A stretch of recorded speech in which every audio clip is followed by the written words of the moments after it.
Chapitre 6. Une visite à la porte du ciel et le mur de jaspe. Un jour, alors que j'avais manqué la prière d'intercession, le Seigneur est venu et a parlé à l'Église. Il leur a dit, ainsi dit le Seigneur, demain chaque dame et sœur dans l'Église doit être préparée, elles doivent mettre une short par-dessus leurs sous-vêtements. Les gens ont demandé au Seigneur pourquoi, il leur a dit, demain pendant la prière, je vais prendre une sœur qui est préparée parmi vous, et je veux la transporter dans le monde des esprits pour voir et explorer le mystère du monde invisible, afin qu'elle puisse le révéler au monde. Je ne savais pas que la prophétie était sur moi. Le jour suivant nous étions dans l'église, pendant le service alors que nous étions en train de chanter de chansons de cantiques de louanges. Soudainement je me suis effondré sur le sol et je suis entré dans le coma. Dès que je me suis retrouvé dans le coma, immédiatement j'ai vu deux anges de lumière resplendissants et scintillants. Ils étaient vêtus de blanc, je le voyais descendre du ciel. Ils ont atterri précisément là où j'étais effondré et allongé sur le sol. Aussitôt qu'ils sont atterris où j'étais, ils m'ont habillé avec un vêtement blanc, du blanc le plus pur. Après cela, j'ai vu une échelle qui allait de la terre et montait vers le ciel. Après avoir été habillés en vêtements de lumière, nous avons commencé à grimper cette échelle qui atteignait le ciel. L'escalier reliait la terre et le ciel, alors qu'on approchait du sommet de l'échelle. Mais alors qu'on montait je me suis retourné pour observer la terre. Je pouvais voir que c'était vraiment très loin. Bien-aimé, une fois que nous avons atteint le bout de l'échelle, j'ai vu une grande ville qui était entourée d'un mur doré. Il y avait une grande porte avec une inscription qui disait « Tout est accompli ». Le mur était en jaspe et la ville en or pur, pur comme le verre. Les fondations de la ville étaient ornées de toutes sortes de pierres précieuses. Je pouvais entendre la mélodie céleste et des éloges intenses. Mais je ne pouvais pas voir les gens qui chantaient à l'intérieur du mur de la ville. De loin je pouvais voir deux anges brillants stationnés autour de la porte. Ils gardaient la porte. Ces anges gardiens de porte du ciel avaient des ailes. Je pouvais voir qu'ils tenaient des épées flamboyantes pour garder la porte. Alors que nous étions loin et on s'approchait du portail de la ville, du coup j'ai vu ces anges agiter leurs épées flamboyantes qui clignotaient vers nous, et ils étaient prêts à les utiliser contre nous. Mais quand nous nous sommes rapprochés, ils ont vu que nous n'étions pas de l'ennemi et que nous étions de leur côté. Par conséquent ils ont déposé leur épée flamboyante. Quand nous sommes arrivés à la porte, les deux anges ont demandé aux deux anges qui m'accompagnaient, « Qui est cette dame que vous avez amenée ?» Ils les ont répondu, « Elle est la sœur Sabine Tina ». Ces anges qui étaient gardiens de la porte ont répondu aux des anges qui m'accompagnaient, « Vous n'avez pas amené la personne que vous étiez supposé amener, vous aurez dû amener la sœur Janine au lieu de Mama Deborah. » En fait, la sœur Janine dont les anges gardiens de la porte se référaient était aussi membre de notre église. En revanche, les anges qui m'accompagnaient ont insisté sur le fait qu'ils étaient supposés me prendre, plutôt que la sœur Janine. Ils ont dit que c'était l'instruction qui leur était donnée, mais les anges gardiens de la porte leur ont répondu, « Vous avez amené la sœur Sabine qui est encore un païenne, un infidèle, elle n'est même pas un chrétien né de nouveau, et elle n'est pas encore baptisée. En conséquence elle ne peut pas entrer dans la ville. » Dieu voulait que la sœur Janine visite la ville céleste afin d'annoncer au monde ce qu'elle a vu. Bien-aimé, j'observais ces anges du ciel en train de discuter, c'était comme un désaccord et un débat entre eux. Puis un ange m'a demandé, « Sœur Sabine, es-tu baptisée ?» J'ai répondu à l'ange du Seigneur, « Bien sûr que je suis baptisée, mais comment pouvez-vous dire que je suis un infidèle? Je suis un chrétien et j'ai été baptisé. » Tout de suite l'ange me demanda, « Sabine, vous me dites que vous n'êtes pas un païen, êtes-vous baptisé? Et quel genre de baptême avez-vous reçu ?» J'ai dit à l'ange du Seigneur, « Bien sûr que je suis chrétien, j'ai été baptisé quand j'étais bébé dans notre paroisse. » Puis les anges m'ont dit, « Sabine, cela n'est pas du tout un baptême, car on ne peut pas baptiser un bébé, le baptême est un engagement que seul un adulte peut prendre. Le baptême est l'identification à Jésus-Christ dans la mort et la résurrection. » En dépit de cette explication j'ai quand même insisté sur le fait que quand j'étais catholique j'étais baptisé. Enfin l'ange du Seigneur me répondit, « Sabine, une fois que vous rentrez sur la terre, vous allez trouver un pasteur qui va vous plonger dans l'eau. » J'ai dit à l'ange du Seigneur, « Bien, je comprends ce que vous venez de me dire, mais je voudrais voir les gens qui chantent les mélodies à l'intérieur de la ville. » Les anges m'ont répondu que je n'étais pas né de nouveau, ainsi je ne pouvais entrer dans le royaume céleste, car je n'étais pas un chrétien né de nouveau. La Bible dit, Jésus lui répondit, « En vérité, je te le dis, si un homme ne naît de nouveau, il ne peut voir le royaume de Dieu. Si un homme ne naît d'eau et d'esprit, il ne peut entrer dans le royaume de Dieu. » Alors que nous étions devant la porte du royaume éternel de lumière, un des anges gardiens de la porte a fait un appel téléphonique à l'intérieur de la ville. À la suite de ceci, une autre ange flamboyant et éclatant est sorti de la ville dorée. Il portait un livre énorme sur ses mains, sur lequel il était écrit « Le livre du baptême ». J'ai remarqué que tous ces anges étaient brillants, clairs et vifs, éclatants, radieux. Ils avaient tous des ailes, mais ils se ressemblent à tel point que je ne pouvais pas les distinguer. Ce fut grâce à leurs différents styles de cheveux et leurs différents vêtements que je pouvais le différencier et le distinguer. Puis l'ange qui venait d'atterrir avec le livre du baptême me demanda « Sabine, d'où viens-tu » Je lui ai répondu que je suis du Congo, originaire de la province du Bas-Congo, dans le territoire d'Ipamu. J'ai demandé à l'ange « Connaissez-vous cet endroit ?» Il me répondit « Je le connais parfaitement ». Aussitôt, cet ange radieux a ouvert le livre du baptême, et il est allé aux pages du continent africain, et ensuite il ouvra les pages de la République démocratique du Congo, précisément dans les pages de ma province et mon district. Enfin, il a cherché et vérifié mon nom parmi les gens qui sont baptisés dans ce territoire du Congo. Cependant, il ne pouvait pas trouver mon nom dans la liste des gens qui étaient baptisés. Pourtant j'étais baptisé quand j'étais bébé par le prêtre catholique dans la paroisse locale de mon district. Ainsi, l'ange de l'Éternel me dit, « Sabine, tu n'es pas dans la liste des personnes qui sont baptisées sur ce territoire. » Dès que l'ange du Seigneur me dit cela, j'ai commencé à palabrer avec lui.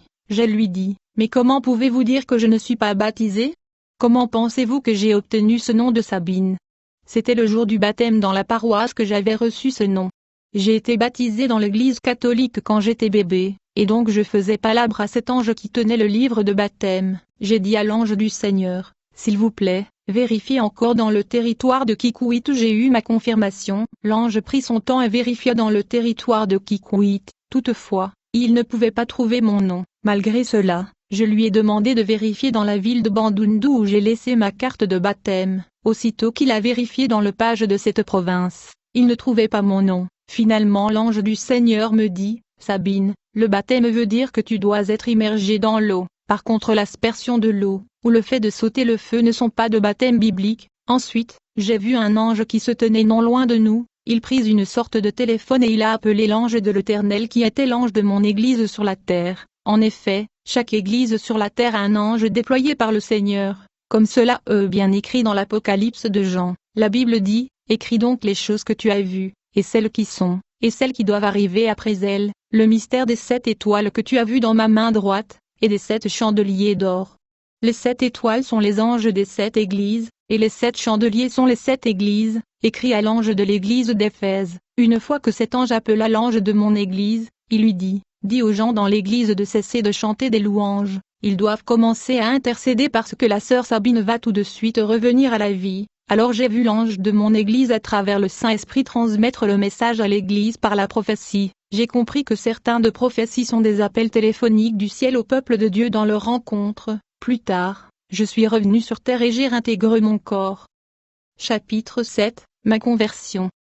J'étais supposé être baptisé comme instruit dans le ciel mais j'étais obstiné, comme l'Esprit de Dieu insistait par la bouche des hommes de Dieu. Je me suis mis en colère et j'ai quitté l'église. J'ai décidé de ne plus aller à l'église. Quelque temps plus tard, j'ai rêvé d'une femme prêchant et évangélisant. Dans ce rêve j'ai entendu la voix du Seigneur me dire, « Sabine, la femme qui prêche et évangélise c'est vous, c'est votre vocation, vous devez retourner à l'église. » Quelques semaines plus tard, pendant que je cuisinais dans ma cuisine soudainement j'ai vu un œil me regarder. J'ai eu peur et j'ai commencé à utiliser le nom de Jésus-Christ et le réprimander. Ce n'était pas un rêve. Comme je faisais la prière d'autorité contre cet œil, immédiatement mon fils a commencé à prophétiser et a dit, « Sabine, ainsi dit le Seigneur, l'œil n'est pas un démon, c'est moi Jésus-Christ votre Dieu. Je suis venu pour te dire de retourner à l'église. » Malgré tout ça j'ai ignoré la parole de Dieu. Quelques jours plus tard j'entendis la voix audible de Dieu me disant, « Sabine, si le miracle qui ont arrivé dans votre vie s'était produit dans la ville de Sodome et Gomorrhe, ce peuple aurait été sauvé. Vous devez retourner à l'église. » J'ai dit à Dieu, « Étant donné que ces pasteurs insistent sur le baptême je ne reviens pas. S'il vous plaît trouvez une autre personne. » Bien-aimé, j'étais un rebelle, comme Jonas qui fuyait la mission de Dieu. Comme je continue à ignorer les instructions de Dieu, il changea la stratégie. Dieu a permis au diable de me frapper de la pauvreté, de persécution et de la maladie. Mon mari me quitta et m'abandonna avec des enfants. Ceci n'était que le début de ma souffrance. J'ai beaucoup souffert et ça a atteint un point où j'ai commencé à manquer de nourriture et de vêtements. Mes enfants allaient à l'école dans de conditions misérables, sans nourriture et sans chaussures. J'étais affligé par cette calamité. Une nuit j'ai commencé à pleurer. et mes enfants qui souffraient aussi de malnutrition m'ont rejoint et nous avons tous commencé à pleurer. Nuit-là nous avons dormi dans la tristesse. Je dormais cette nuit-là, quand j'ai vu le Seigneur Jésus-Christ dans une vision. Il me demanda, « Sabine, pourquoi pleures-tu » J'ai dit « Seigneur, je ne peux plus supporter cette souffrance, je n'ai plus qu'un vêtement. » Jésus m'a demandé, « Sabine, savez-vous pourquoi vous souffrez » J'ai dit « Seigneur, je ne sais pas. » Jésus m'a dit, « Sabine, tu souffres parce que tu es têtue.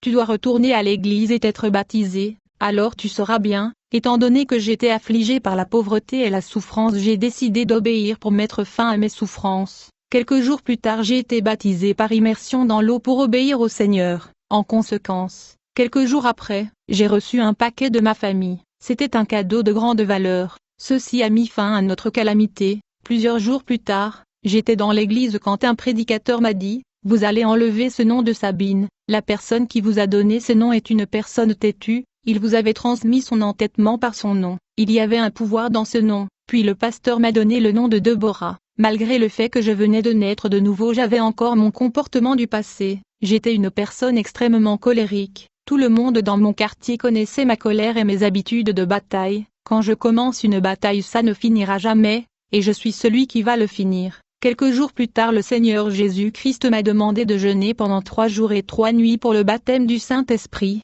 Immédiatement j'ai commencé 3 jours de jeûne et de prière. Quand j'étais dans la prière, le Seigneur m'a montré la racine de ma mauvaise caractère. Dans cette vision, j'ai vu un gorille qui est apparu devant moi. Il était le démon qui me manipulait dans le combat. Jésus-Christ m'a dit, « Sabine, demandez à votre mère ce qui se passa lors de votre naissance. » Plus tard, quand je parlais à ma mère, elle m'a dit, « Quand vous êtes née, je vous ai lavé avec le crâne de singe afin que vous soyez plus fort. » Dis-je à ma mère, « Si tu voulais vraiment que je sois plus forte, pourquoi te plaignais-tu quand je me battais contre tout le monde dans le quartier ?»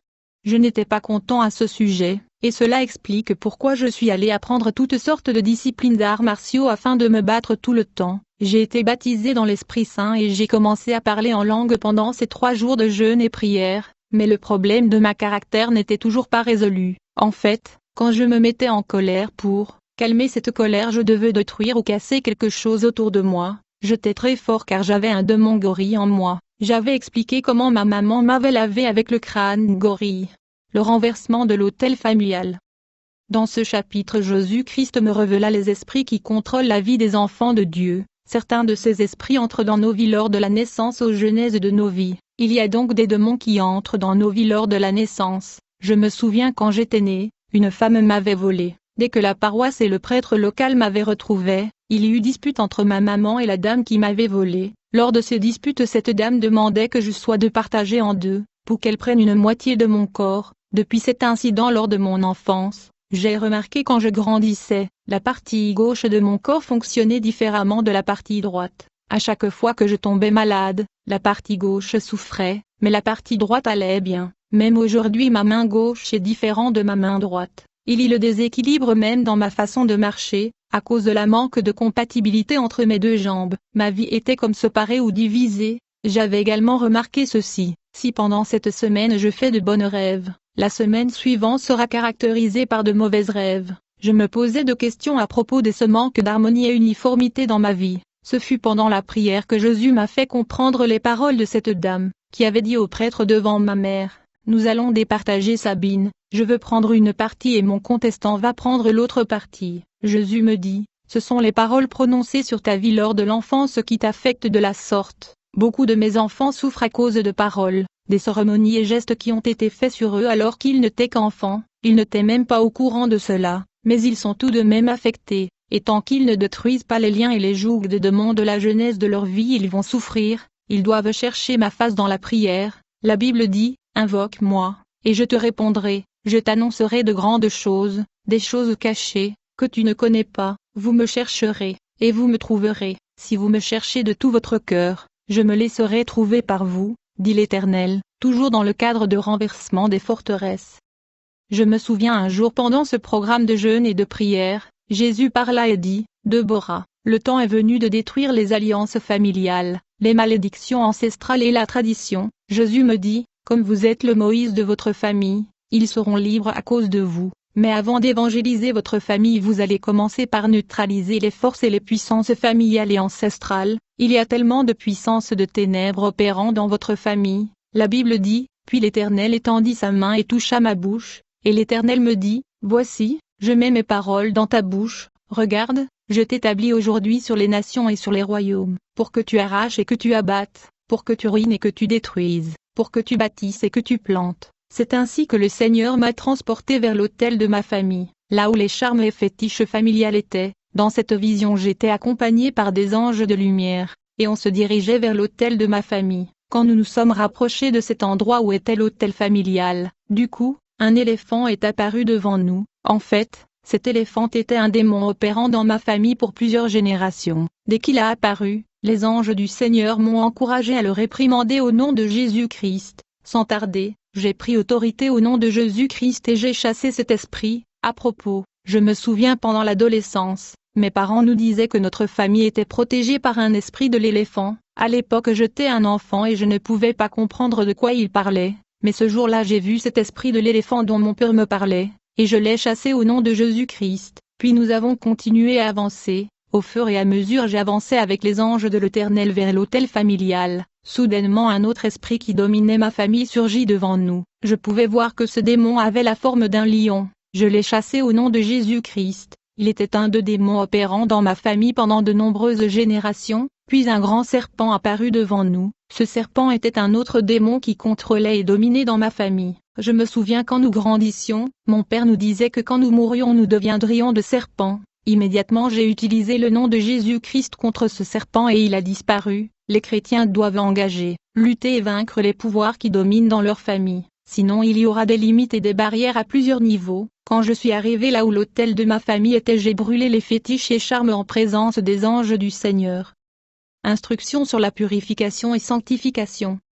Puis le Seigneur Jésus-Christ m'a instruit de jeûner pendant 10 jours. Ce jeûne et cette prière étaient vraiment durs pour moi, mais j'ai obéi à la voix du Seigneur et à toutes ses instructions. En conséquence, mon niveau spirituel a été catapulté. Dieu a ordonné à mes dirigeants d'écrire tout ce qui allait m'arriver pendant ces 10 jours de jeûne et de prière. À cette période j'ai vu des visions et des rêves, et j'ai été révélé des mystères cachés. Pendant que j'étais dans 10 jours de jeûne et de prière, du 1er au 7e jour le Seigneur m'enseigna le brisement. Jésus m'enseignait comment passer de l'enfance à la maturité spirituelle, comment se débarrasser du vieil homme et comment crucifier la chair, parce que j'étais une personne colérique. Je me rappelle un jour alors que j'étais en prière, Jésus me dit, « Deborah, vous devrez abattre votre maison. » Quand le Seigneur me dit cela j'étais dans l'église, immédiatement je suis allé à la maison. J'étais sur le point de détruire ma maison. Dès que mes voisins m'ont vu ils ont cru que j'avais perdu la tête. Tout de suite ils se sont pressés de m'arrêter. Immédiatement j'ai entendu Jésus me dire, « Deborah, je parle de ta chair qui doit être crucifiée, non pas ta maison physique mais plutôt ton comportement. » La Bible dit, Jésus leur répondit, « Détruisez ce temple, et en 3 jours je le relèverai. » Après cet incident Jésus me dit, « Deborah, tu dois te brosser les dents afin de sentir bon devant Dieu. » Il était midi dès que j'ai pris mon brosse à dents pour brosser les dents. C'est alors que j'ai entendu Jésus me dire, « Deborah, je parle plutôt de la purification et de la sanctification. Si tu veux me servir tu dois avoir un cœur pur et blanche, comme les dents blancs qui sont brossées régulièrement. » Jésus me dit, « Deborah, quand quelqu'un ne brosse pas ses dents, dès qu'il te parle tu éloignes ta face pour éviter l'odeur de ce pas. Pareillement, quand vous vous présentez devant mon trône avec un cœur méchant, malveillant, et tortueux, je éloignerai ma face, et je cacherai mon visage. Par contre, la sainteté fera en sorte que vous soyez un parfum de bonne odeur quand vous vous rapprochez devant le trône de Dieu dans la prière. En effet, tes péchés font que tu sens mauvais quand tu t'approches du trône de Dieu. Tu dois donc te purifier. C'est comme ça que tu pourras dégager l'odeur du parfum devant le trône de Dieu, car ceux qui vivent dans le péché dégagent une mauvaise odeur devant Dieu. Puis Jésus me dit, « Deborah, je veux venir te visiter et vivre avec toi, mais cependant tu dois mettre de l'ordre dans ta maison. Pour cette raison tu vas le nettoyer. » Le Seigneur me dit, « En premier lieu, tu vas commencer par enlever le toile d'araignée qui sont dans ta maison, puis tu vas nettoyer tes propres vêtements afin qu'ils soient propres. Ensuite tu vas arranger ta chambre. Une fois que cela est fait, tu vas devoir allumer une lampe dans ta maison qui ne doit jamais s'éteindre. » Sans tarder, je me suis mis au travail. J'ai enlevé tout le toile d'araignée qui était sur le toit de ma maison comme instruit par Jésus-Christ. Ensuite j'ai nettoyé la maison. Puis j'ai lavé tous mes habits et j'ai fait la lessive, enfin j'ai arrangé ma chambre et j'ai allumé la lampe, puis je me suis reposé pour attendre l'arrivée du Seigneur qui devait venir me visiter. Alors que j'attendais le Seigneur, tout à coup j'ai entendu sa voix, il me dit, « Deborah, la maison dont je vous ai demandé de nettoyer n'est pas physique, à vrai dire, je parle de votre cœur. Chaque jour vous devez apprendre à nettoyer votre cœur en confessant vos péchés et en renonçant à vous-même. Chaque jour vous devez crucifier la chair afin de remettre de l'ordre dans votre maison. La Bible dit, approchez-vous de Dieu, et il s'approchera de vous. Nettoyez vos mains, pécheurs, purifiez vos cœurs, hommes irrésolus.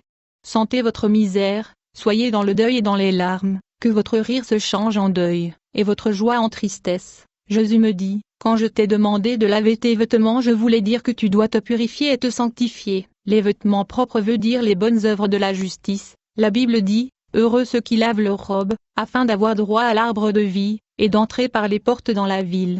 La Bible dit, réjouissons-nous et soyons dans l'allégresse, et donnons-lui gloire, car les noces de l'agneau sont venues et son épouse s'est préparée, et il lui a été donné de se revêtir d'un fin lin éclatant pur, car le fin lin, ce sont les œuvres justes des saints. Ensuite le Seigneur me dit, Deborah, quand je t'ai demandé d'enlever les toiles d'araignée dans ta maison, je voulais dire que tu dois sortir de coutumes, de rites et de traditions de la maison de ton père et de ta mère. Tu dois sortir de l'idolâtrie, du fétichisme et de la superstition de ta tribu. Le Seigneur Jésus dit, Deborah, la lampe que je t'avais demandé d'allumer, qui ne doit jamais s'éteindre, est la prière d'intercession, auquel tu dois vaquer tout le jour. Rappelle-toi, je t'ai dit de ne jamais éteindre cette lampe. En d'autres termes, tu dois prier jour et nuit, tu dois prier sans cesse, tu dois toujours prier, la flamme de la prière ne doit jamais s'éteindre. Jésus dit, je t'avais demandé de mettre le rideau dans ta maison, je voulais dire que dans la mesure où tu es ma servante, tu dois être prudent dans ce monde. Voici, je vous envoie comme des brebis au milieu des loups.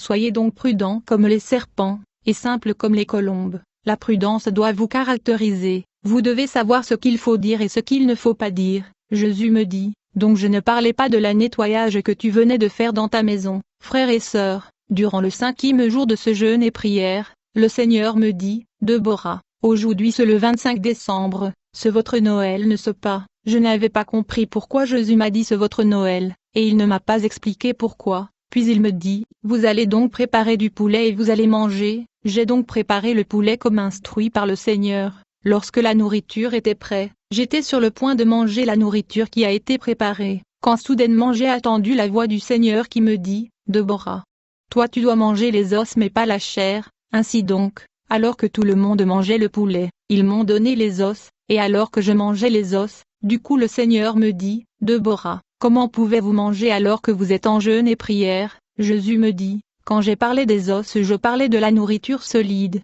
Vous devez croître spirituellement et manger la nourriture solide, mais vous êtes toujours dans le lait. Puis le Seigneur Jésus dit, Deborah, quand je t'ai demandé d'arranger la maison, je voulais dire tu dois aussi me servir en ordre. Bien-aimé, au 5e jour de ce série de jeûne et prière, Jésus me dit, Deborah, dès aujourd'hui, tu vas te laver avec le savon bouillant, et tu vas utiliser un lotion ayant l'étoile. Tu vas également laver tes enfants avec ces savons et ces lotions, et quiconque te visite tu vas lui donner ces savons afin qu'elle puisse se laver les mains. Je dis à Jésus, Seigneur, mais ce savon bouillant rend le gens très noir. Il me dit non, ça va pas arriver.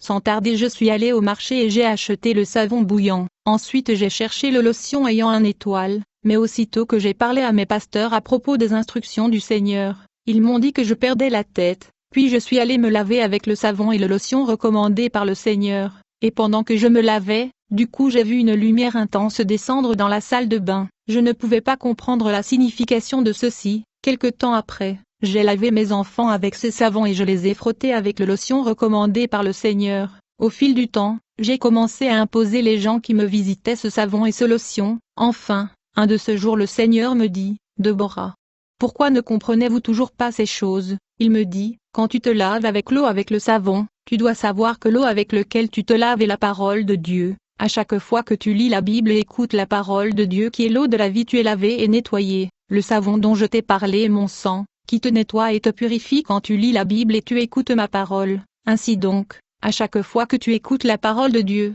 tu es lavé par l'eau qui est la parole, et mon sang te purifie. Mon sang enlève tes péchés et la nature adamique. Une fois que tu es lavé et purifié par ma parole, C'est alors que je te revêtus et te remplis de la puissance et de l'onction de mon esprit qui est ici symbolisée par la lotion que je t'avais recommandée, Deborah. Plus tu lis la Bible et plus tu écoutes ma parole qui est l'eau, tu seras purifié par mon sang qui agit comme un savon, et plus tu es purifié par l'eau et le sang, c'est alors que ma puissance et mon onction va te remplir. Vous recevrez une puissance, le Saint-Esprit survenant sur vous, et vous serez mes témoins à Jérusalem, dans toute la Judée, dans la Samarie et jusqu'aux extrémités de la terre. Puis le Seigneur Jésus me dit, Deborah, quand je t'ai dit que tes enfants doivent aussi être lavés, je voulais dire que tes enfants aussi doivent me connaître. Tu dois les enseigner ma parole. Quand je t'ai dit que les visiteurs qui viendront te visiter doivent se laver avec ce savon, je voulais dire que tout celui qui viendra te visiter chez toi, tu dois leur parler de la bonne nouvelle de l'Évangile, afin qu'ils puissent me connaître et soient aussi purifiés. Allez, faites de toutes les nations des disciples,